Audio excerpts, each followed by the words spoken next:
Sheldon, little bootleg ass studio. Well, now it's the motherfucker Kate and Dale. Welcome back to Sheldon's bootleg ass studio where we come to kick it, vibe out, and shoot the shit with Sheldon. I really appreciate each and every last one of y'all for pulling up. Do me a favor, hit that like button, subscribe to the channel. Let's go ahead and get up into this news for today. Now, we got a wild one for the books. Listen, have y'all heard the story of the young lady who took a DNA test and that ended up getting her grandmother charged for a murder? Have you heard of this? You ain't? Well, let's get up into it. Now, I'm going to give you the short and then we're going to get into the long of it. So basically, the gist of the situation is she took a DNA test because her friend took a DNA test and she thought it was cool or whatever. So she just wanted to pretty much get her ancestry and see what's going on with her DNA. She did so, and the police, the feds, somehow got a hold of it because it hit a match in the database for a cold case that happened back when. And long story short, it ended up matching her grandmother, and her grandmother ended up being charged for this crime. And yeah, that's it in a nutshell. So let's get up into the long of it. Hit that like button, subscribe to the channel. Let's see what's going down. Now, according to CNN, right, it says she took a DNA test for fun.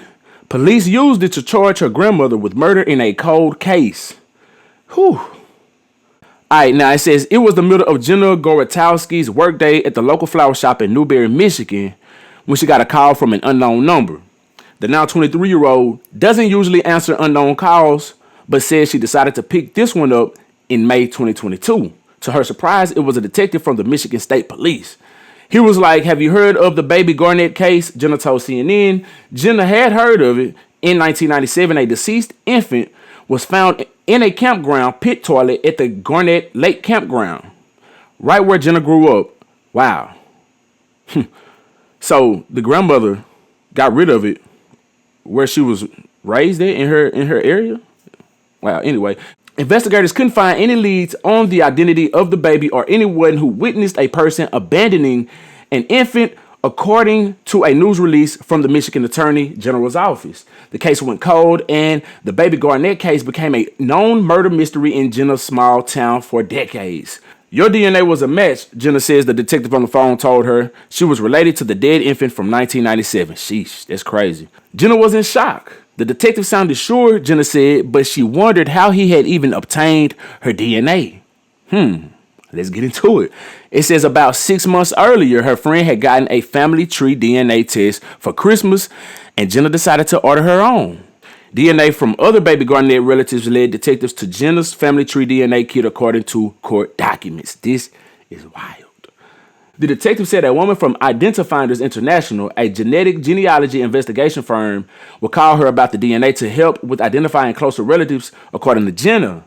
According to court documents, detectives reopened the cold case in 2017 and then worked with a forensics company to extract DNA from baby Garnett's partial femur before sending the results to Identifinders International. Jenna explained the situation to her mother when she got home from work. "It was just crazy," Jenna said. "We were both sitting there like, I don't even know who the mother or father could have been." That's crazy. "We were both so confused, and we were like, it's got to be somebody that we don't know, like a distant cousin or something." Psh, little do you know, huh? It's closer than you think. Jenna said her mother, Kara Gorotowski, started to wonder whether the detective call was a scam. Jenna's grandfather had just been scammed by someone claiming to be a detective, so Kara told Jenna to be cautious about giving out personal information or passwords. Misty Gillis, then a senior forensics genealogist and cold case liaison from Identifinders International, called Jenna that night. According to Jenna, the court documents filed later in the case. Jenna claims Gillis requested her family tree DNA password to be able to upload her DNA into a separate database. Jenna was concerned it was a scammer and refused to cooperate, according to court documents. "I hung up the phone on her, not even thinking twice about it, and we went about our day. I was like, how weird. What a weird thing to scam people about," Jenna said. "I wholeheartedly did not think it was real." 1 week later, Jenna was working at the flower shop when she got a distress call from her mother. She was like, I really need you to come home. It's an emergency. Like, just please come as soon as you can, Jenna said. Jenna rushed home thinking someone died. Her cousin was sitting with her mom. Well, someone did die. Anyway, it says, I saw her cousin was sitting with her mom at the round wooden kitchen table. Police had contacted her cousin, who works as a victim's advocate in the county prosecutor's office, to explain the baby Garnett situation to Jenna. It turned out it wasn't a scam. My mom had tears in her eyes, she said. Jenna's cousin had just pure shock on her face. You could hear a pin drop in there. Even though Jenna knew she had nothing to do with the baby Garnett case, she was terrified police would think she was trying to hide something. Because of her refusal to speak with Gillis, she immediately called her. An analysis of Jenna's DNA kit showed she was the half-niece to baby Garnett, according to court records. Half-niece? How does that work? You know what I'm saying? Half-niece. Anyway, on June 1st, 2022, detectives spoke with her mother, Kara, who agreed to provide her DNA. Kara was the half-sister of baby Garnett, according to court records. Okay, I guess that's how you could be somebody's half-niece. Half-sister. Okay, anyway, it's a little too much thinking for me right now. I'm trying to stay on topic. Anyway, it says, I feel like this is when like all of the puzzle pieces kind of started falling together for her, Jenna said. And she told detectives that if it's going to be anybody, it would be her mother. Kara, now 42, had not spoken with her mother, Nancy Gorbatowski, since she was 18 because they had a bad relationship. And Jenna had never met her grandmother. All right, so if I'm gathering this correctly now, if I'm understanding what I'm reading, it says that Kara, who is now 42, had not spoken with her mother, Nancy, the suspect in this case, since she was 18, and she had never met her grandmother, right? So this means that Nancy, the suspect in this case, had to been a all-around, get-around girl. You know what I'm saying? Because she's out here doing these things out here, disposing of babies, and then she's keeping her children from her actual mother. Why is that? Is it because she was a get-around girl out here having sex and, having babies out of wedlock? Around that time, that was frowned upon big time. It's not like today. So she had to do what she had to do in her mind. That's what she felt like. To try to keep her name clean and all this type of stuff. You know what I'm saying? It sounded like mama was a thought. I'm just being honest with you. The suspect in the case. All right, now anyway, it says, regardless, both were shocked Nancy, who was living in Wyoming when police questioned her, would be the one behind their town mystery.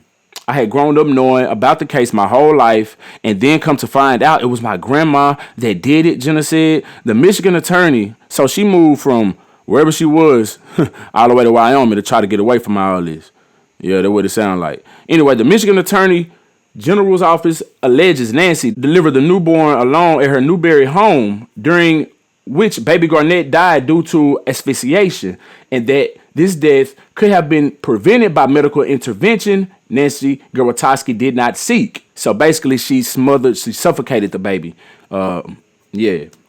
However, in a court filing, Nancy's defense argued she unexpectedly gave birth while in the bathtub and the fetus became trapped inside her birth canal.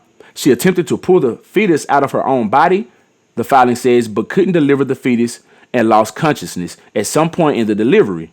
When she was finally able to deliver the fetus, it was dead, the filing says. Y'all believe that? Or y'all think she just got a good damn lawyer?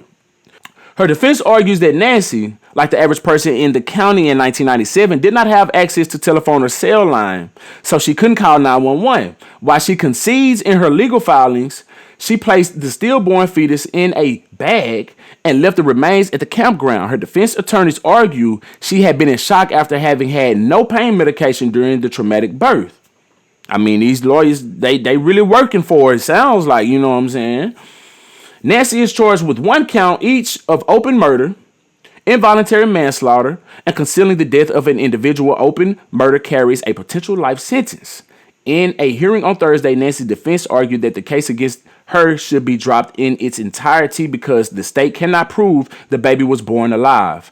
If the court allows the case to proceed, the defense argued Nancy's statement during police interrogation should be excluded because she was denied her right to counsel, a contention the state disputed. If the court does allow her statements to be a part of the trial, Nancy's lawyers want her comments about considering an abortion and not seeking about prenatal care to be excluded, while the state argued the comments are relevant to possible motive. Judge Brian D. Rahili said he hopes to reach a decision on whether or not to drop the charges by next week or around the end of the year at the latest. It was a very hard time, very traumatizing, and very nerve-wracking, said Jenna. I've never met this woman, so it was hard for me to even grasp the concept, but even harder for my mom because that was her mother. That's crazy. That's crazy.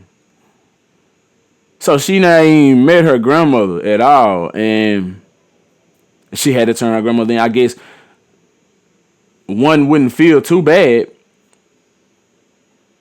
if you ain't got no connection to this woman. I'm just saying. Anyway, what you think about this in the comment section below? Let me know. Man, this is a wild story right here. Do y'all think that the judge should drop the case? Do y'all think that he should proceed with it? And do y'all think that she need to be charged? Do y'all think she should serve some time? What y'all think? Let me know in the comment section below. If you vibed all the way up to this point, I really do appreciate you. Make sure you hit that like button, subscribe to the channel. Till next time, I'm SheldonVybez. I need y'all to be cool like the other side of the pillow. Stay light on your toes like you're supposed. Oh yeah, no. If you ain't fucking with my nigga Sheldon, nigga, fuck you. Yeah. Oh God.